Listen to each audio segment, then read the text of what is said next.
ഗൂഡല്ലൂർ ജനതയുടെ അതിജീവനത്തിന്റെ ചരിത്രത്താളുകളിൽ ഒരിക്കൽ പോലും മായാത്ത അക്ഷരത്തിളക്കമാണ് 1972 സ്ഥാപിതമായ 1859 നമ്പർ അറക്കടവ് ശാഖായോഗം.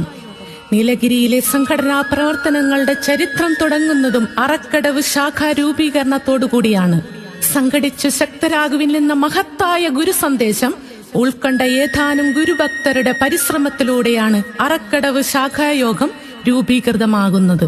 ശാഖായോഗത്തിന്റെ പ്രവർത്തനം 50 വർഷങ്ങൾ പിന്നിട്ടിരിക്കുന്ന മന്ദിരത്തിന്റെ ഉദ്ഘാടനവും യോഗം ജനറൽ സെക്രട്ടറി ബഹുമാനപ്പെട്ട ശ്രീ വെള്ളാപ്പള്ളി നടേശൻ അവറുകൾ സമർപ്പിക്കുന്ന ശ്രീനാരായണ ഗുരുദേവന്റെ പഞ്ചലോക പ്രതിമാസ്ഥാപനവും 2026 ജനുവരി 23, 24, 25 തീയതികളിലായി വിവിധ പരിപാടികളോടെ നടക്കുകയാണ്.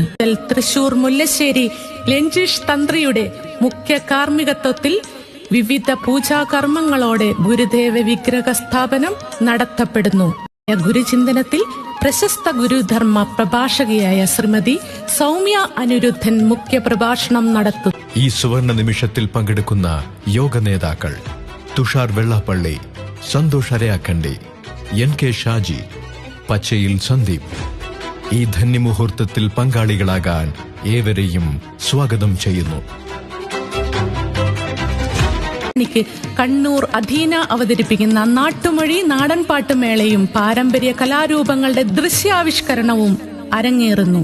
കഠിനാധ്വാനത്തിന്റെയും പരസ്പര സഹകരണത്തിന്റെയും ഉത്തമ സംഘടനാബോധത്തിന്റെയും ആധ്യാത്മിക മേളനത്തിന്റെയും ആഗ്രഹ പൂർത്തീകരണത്തിന്റെയും ഒക്കെ ആഘോഷ ദിനങ്ങളായി അറക്കടവ് ശാഖാ മന്ദിരവും പരിസരവും മാറുന്ന സുദിനത്തിൽ പങ്കാളികളാകുവാൻ, ആഘോഷ തിമിർപ്പിന്റെ ഭാഗമാകുവാൻ മുഴുവൻ സുമനസ്സുകളെയും സഹർഷം സ്വാഗതം ചെയ്യുന്നു.